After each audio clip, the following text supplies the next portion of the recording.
Hello there, my little goobs, Absolute here. This list is of magic items found in Act 1 that you should grab to improve your chances of beating Baldur's Gate 3 hardest challenge. As a reminder on why the new honor mode is so difficult, it's Tactician along with 3 extra rules. You can never reload to a previous save file. If you have a game over, you fail and have to start over from the very beginning of the game, and every single boss has legendary actions that give new powerful abilities or extra turns throughout a fight. This list of magic items is my personal opinion, but I do believe I have found the objective best items that you can get in Act 1. Huge shout out to KXX for making an index sheet, which I will link to you all down below if you're curious and want to know all the magic items in Baldur's Gate 3 and where to find them in an Excel sheet. I measured all the magic items available against each other and put them all to the test as an impartial judge. The rules of the competition and scoring were simple. Items would get points in certain categories for being good in that category. These categories were power, generality, and accessibility. Power is the most simple of the 3, as it is a measurement of how good that item is. I just look at what it can provide the player and give it a score out of 5. It will also account for an item's longevity, meaning items that are amazing throughout the whole game are going to get more points than items that are only good for an act or 2. Generality is a little more complicated, but not much. This category gives a score out of 5 for how broad the item is. I assumed for the purpose of this video that a party would consist of a melee character, ranged character, spellcaster character, and support character of some kind. Items that only work in one specific build scored low in this category. Again, that doesn't mean that they are bad items, it just means you have to be playing a particular character for it to be good, as opposed to an item that is always going to perform well no matter what your party consists of. Accessibility is the last category I scored all the items on. This category was a combination of a lot of smaller categories. Items were scored out of 5 based on how easy it was to get the item, if getting the item invoked danger, since this is for honor mode and death means restarting the game, and its utility, which is basically a measurement of what it's providing versus what it's costing for not having another item equipped instead of it. Lastly, I put the importance of the categories in the order of power, then generality, then accessibility. For instance, an item that scores a 3 in power, a 3 in generality, and a 3 in accessibility would lose to an item that scored a 4 in power, a 3 in generality, and a 2 in accessibility, even though they both have a total score of 9. There will of course be spoilers for Act 1 in this video. So with all that out of the way, let's get into the best magic items in Act 1 and where to get them. First up, I have a few honorable mentions that almost made the list. The first of which is the Silver Astral Sword, with a score of 5 for power, 5 for generality, and 0 for accessibility. Even though it wasn't close to making the list with an overall score of 10, the power of this item cannot be understated, so I feel compelled to at least mention it. This item had to be mentioned for its exceptional stats as a +3 greatsword for attacks and damage, along with all the extra bonuses for a Githyanki character. You also don't need to be a Githyanki to benefit from these extra effects, as long as you use the Disguise Self spell to turn yourself into a Githyanki, making it S tier on literally any melee character that can wield a weapon. The main drawback and why it scores a 0 for accessibility is the way you get this item.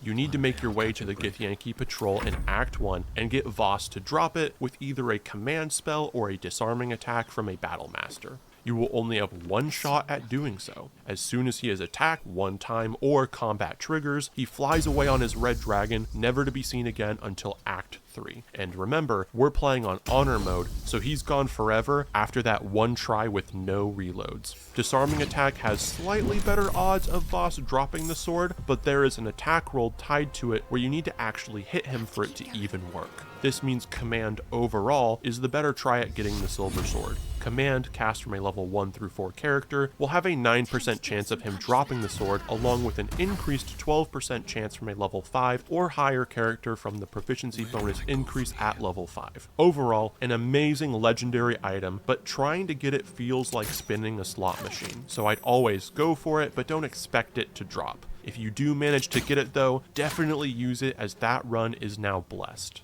My second and last honorable mention is the Deathstalker Mantle. This item scored a 4 for power, 3 for generality, and 5 for accessibility. This tied the overall score for the magic item ranking number 5 on the list, but I gave it to the other item since this is only obtainable if you're playing the Dark Urge character. Now, you get this item no matter what on a Dark Urge character, which is why it got a high accessibility score. Even with its amazing ability to turn a character invisible after a kill, I had to knock it down off the main list to here for the other items not being locked behind what character you decide to play as. If you are playing as a Dark Urge character though, equip this cloak to your main damage dealer and keep them safe with that invisibility as well as the advantage on attack rolls while invisible.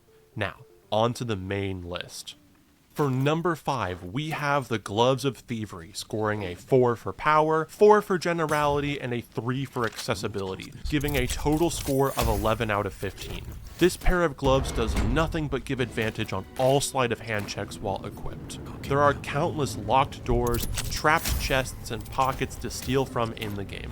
I'd even go so far as to say having a character in your party that is good at sleight of hand checks is a necessity. The best part about these gloves is that all of these things happen outside of combat. That means these bad boys can sit in your lockpicker's inventory until you need them, then simply put them on and enjoy free advantage to never fail a sleight of hand check for the rest of the game. This level of utility and power is incredible, without ever needing to give up anything in return. You can still have an entire full build of whatever you want, but as long as this is in your bag, you essentially have a permanent buff that lasts all game. They are also very easy to get, as the only requirement is to deliver the Zentarum package in Act 1 to get the Zentarum friendly with you. Once you do so, you can trade with Brem and his interesting stock as a friend of the family. There are many different ways to do this, but I'll explain my favorite way that gives the maximum amount of XP and loot. To start off, don't enter the Zentarum hideout before you secure the package. You don't want to accidentally make enemies with them beforehand, locking you out from trading with Brem. Once you're ready to take on the gnolls on the Risen Road, show up and don't attack the gnoll warlord. All the other gnolls are okay to attack, but if you attack Flind too soon, you'll interrupt a chance to have a dialogue option to give you an advantage in the fight. There's many different things you can do in the dialogue, such as turning Flind on his companions, stun all the gnolls for 2 turns, or become allies with them and let them kill the Zentarum duo in the cave. My favorite route is to stun all the gnolls for 2 turns, making the fight much easier as a bard. Once you've dealt with the gnolls in one way or another, you'll have to decide if you want to leave the Zentarum agents alive to deliver the package themselves, or kill them and take it for yourself. If they die, you'll need to take the chest unopened to the Zentarum hideout, so you won't get the loot inside. That's why I prefer to save them, befriend them, and learn the passcode to get into the Zentarum hideout, and then lockpick and steal the contents of the chest while they aren't looking. As long as you don't get caught, they deliver the opened package for you completing the quest. This gives you the Mind Flayer tadpole from Flind, the Iron Flask with a spectator inside to be unleashed at any time throughout the game, and a friendly status with the Zentarum to trade with Brem and get those sweet, sweet gloves. For number 4, we have the Blood of Lathander, scoring a 5 for power, 4 for generality, and 2 for accessibility, giving a total score of 11 out of 15. This item was always going to make it to the top 5 list, but all of you might be surprised why it's not higher up than it is. I mean, it gives a free casting of Sunbeam, which is an AoE level 6 spell that does 27 average radiant damage and can blind enemies. It's a +3 maze to attack and damage rolls, and it's exceptionally good against fiends and undead, which are very prevalent in Acts 2 and 3. But all of those arguments only talk about the item's power, which I've maxed out and giving it full points for already. The legendary weapon doesn't do so well when it comes to the other categories. It gets a 4 in generality for mostly being usable by anybody, whether they are melee spellcaster or support, but the item's main draw is the ability to cripple undeads and demons, which needs the user to be in melee of those creatures, making it inherently an item that isn't good on every character. The item's overall score tanked hard when its accessibility was brought into the equation. As a reminder, accessibility scores are based on how easy it is to get the item, if getting the item invokes danger, and its utility. I had to take points away for it being one of the hardest items to get in Act 1, with a long quest chain with getting the Dawnmaster's Crest and infiltrating the Githyanki Creche, or being very dangerous and potentially run-ending if things go bad while stealing it without getting the Dawnmaster's Crest. On top of all of that, if say your melee character has this equipped, then they don't have access to another weapon that could be doing more for them. Again, when facing fiends or undead, this item is simply amazing, but for factors other than the power level, it just couldn't be placed higher up on the list. There are already a bunch of online guides about how to get this mace already, so here's a speedrun explanation. 3, 2, 1, go! First, you go to the mountain pass and make it to the Creche. Next, you have to grab the fancy weapons here, here, and here. Next, take them to the room with altars and put them here, here, and here. That gives the Dawnmaster Crest for later. Go inside the Creche and do whatever you want to do in there, live your life. I'd recommend getting the permanent power-up from the medical lady to use illithid powers as a bonus action instead of an action. Locate these 2 statues and turn them both exactly 3 times. Follow the path and break the 2 glowing rocks that power the doors to get further in. Walk up to the magic glowing stick and use the Dawnmaster's Crest. For number 3, we have the Ring of Protection, scoring a 4 for power, 5 for generality, and a 3 for accessibility, giving a total score of 12 out of 15. This ring only has 4 words in its description, and thus is incredibly simple. The power of this ring is through the roof, as one could argue this is the best ring in the entire game. Failing a saving throw can completely alter a combat and make it extremely deadly, such as if a character fails a save against a hold person spell. All of a sudden, you only have 3 characters to use in a game about tempo and action economy. A tiny bonus of 1 doesn't sound like a lot, but if your character gets attacked 1,000 times in an entire playthrough and makes 1,000 saving throws, think about how many hits would turn into misses if you just had that 1 more bump. Again, this is crude math that doesn't take into consideration a lot of outside variables, and if you're not convinced, there are a lot of sources out there explaining in depth about why a magic +1 to armor class and saving throws is so good. This item is obtained from Mole in the Druid Grove after stealing the idol of Sylvanas and giving it to her. This has a lot of steps tied to it, but all of the steps are very easy to do individually, and with my method, you can steal the idol with no repercussions consistently. First off, we need to get Mole to trust us. Doing this is very simple, as we just have to save some of the tiefling kids in danger. The first is Arabella, who you can save when interacting with Kaga for the first time. The second is Murkon on the beach, being lured out by harpies. Saving Murkon will also get you the password needed to get to Mole's hidden underground encampment if you haven't found another way inside, so I highly recommend making sure you save him if you find no other way there. Now that you have Mole as an ally, when you arrive at the Druid Grove, the Druids will be performing the Rite of Thorns under the leadership of Kaga. If you steal the idol while the ritual is being performed, it will trigger an all-out war between the Tieflings and Druids, killing a lot of NPCs in the process, and make some quests unable to be finished or started, especially down the road in later acts. Thus, we need to stop the Rite of Thorns to safely steal the idol. To do this, find Kaga's hidden chest in the Druid's chamber and read the note inside to start a quest line that uncovers Kaga's hidden motives. A new location will be marked on your map in the sunlit wetlands. Head there and prepare for a pretty easy fight against some mud methods and wood woads. Afterwards, inspect the large tree on that island, and you'll find incriminating evidence that Kaga is working with shadow druids. Bring this back to the grove and confront Kaga to trigger a fight to save the grove from the shadow druids. You can convince Kaga to join your side with some persuading or eliminate her. This This fight can be difficult for a level 3 party if you don't convince Kaga to join you, so I'd wait until level 4 just to be safe. You now have all the preparations in place and just need to pull off the grand heist. To do this, we will be using the cantrip Mage Hand. There are many different ways to access this spell, such as Gale or Lae'zel, and apparently druids are fine with magic hands using their idol as a football. Just cast Mage Hand and have the hand repeatedly shove the idol to an area with nobody around. Once you're in the clear, crouch down and pick it up. You now have the idol with nobody the wiser. You can now take the idol back to Mole and receive the best ring in Act 1, if not the whole game. Also, after giving Mole the idol, you can immediately steal it back to benefit from its passive bonus to nature and animal handling. Luckily, you have the Gloves of Thievery, so that will be very easy to do. For number 2, we have the Staff of Arcane Blessing, scoring a 5 for power, 4 for generality, and 4 for accessibility, giving a total score of 13 out of 15. This staff doubles the power of possibly the best support spell in the game, Bless.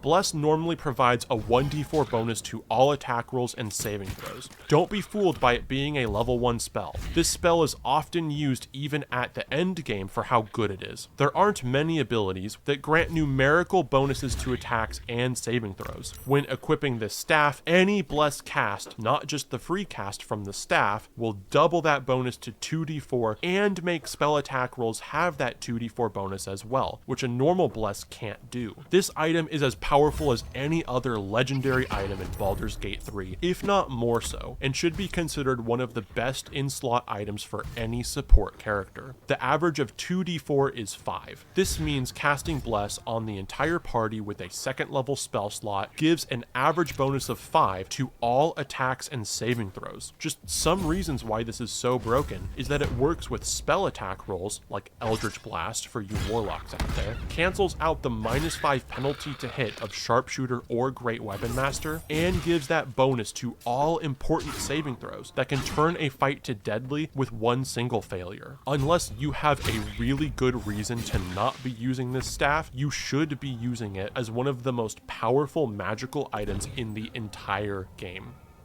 To get the staff, we need to find our way down to the lowest level of the Mage Tower in the Underdark. There are countless ways to get to the Underdark, so make your way there one way or another. I usually head there after I finish defeating the Goblin camp, but whenever you get there, make sure to stop by the tower. You might want to stop by the Mushroom Tribe before heading to the tower to trade with the merchants there for some amazing magic items, and also speak with Blurg and Omelium for a quest that will require you to go to the Mage Tower for mushroom spores. That quest will upgrade your character for the rest of the game, giving them access to Survival Instinct. It's not a great ability, but sometimes I'd use it just before a combat to save a party member from going down. Now that you're in the Underdark and you've got that quest, you're ready to head to the tower. My favorite way to approach the tower is from the back entrance, rather than the front. I recommend doing it this way as you won't be running into creatures that want to fight you around here, but automated turrets that want you dead. To power off all the turrets at the tower, follow my path here as I jump to the back of the tower, pick the magical blue flower in the mage's backyard, and then lockpick my way inside with the Gloves of Thievery. Once inside, put the magical blue flower in the machine that will combine with an item, and you'll get the cutscene that turns off the turrets and powers the elevator inside. It's at this point that you can explore the entire tower safely to loot all the main floors and complete Omelium's quest. I'd make sure to grab these boots to keep in your inventory for infinite featherfall for the rest of the game. Once you're ready for a semi-challenging fight against Bernard, use the elevator to go to the top floor of the tower. If you're using the tips from my top 5 video, you should easily be able to win even though Bernard is a legendary creature with legendary actions. After the fight, Bernard drops a ring that, while equipped, the wearer can cast light at will, which is a very useful item for Act 2. But more importantly, will reveal a secret button on the elevator to take the user down to the basement level. Down here is where you'll find all the good loot, including the staff of Arcane Blessing. For number 1, we have the Disintegrating Nightwalkers, scoring a 5 for power, 5 for generality, and a 4 for accessibility, giving a total score of 14 out of 15. This was honestly a no-brainer to put in the number 1 spot. These are the best boots in the entire game, and you'll always have them on at least one of your 4 characters after you get them. Its Nightwalker ability actually comes up a good deal, and Misty Step tied to a short rest is incredible. This gives much needed mobility to melee characters to get in, or an escape option for ranged or spellcaster characters to get away. In terms of what a pair of boots can provide, it just has to be a 5 in power for being the best in slot general pair of boots. Of course, you might have a build that uses a certain pair of boots. One example could be one of my favorite builds, the Light Cleric debuff build, that utilizes the Boots of Stormy Clamor to further debuff opponents with reverberation after applying Radiating Orb with its other 3 magic item combo in Channel Divinity. But for just what the Disintegrating Nightwalkers give on their own, and on any character at that, it's the best magic item in all of Act 1. In fact, I can confidently say that anyone watching who already has gotten them has them equipped to somebody in their party, which is something I can't say for any other magic item in Act 1. To get these special boots, you'll need to loot Nir's body in the Underdark, which is one of the last things you'll do in Act 1 before moving on to the Shadow-Cursed lands of Act 2. As long as you don't skip the Underdark entirely by going through the mountain pass, you'll come across Nir in the main storyline. The mushrooms want him dead, everyone in Grimforge is obsessed with getting him out from a cave-in, and whether he dies in a fight with us or outside a fight with us, we'll be able to get the boots off his body. That makes it extraordinarily accessible for everyone to get, which just checks all of the boxes for an incredible magical item. Hey there, my little goobs, Absolute here. Here's a couple of magic items that almost made the list, but didn't quite. Let me know if you think another item is more deserving of being in the top 5 that I might have undervalued. If this did happen to help you out, consider leaving a like and sharing this video with a friend of yours that likes Baldur's Gate 3. It not only helps out the channel, but the more people that know these things, the better. Now that you know the best items to get in Act 1, why don't you check out my last video for the top 5 pro tips for completing Honor Mode. I really hope you have a great rest of your day, and I'll see you little goobs later.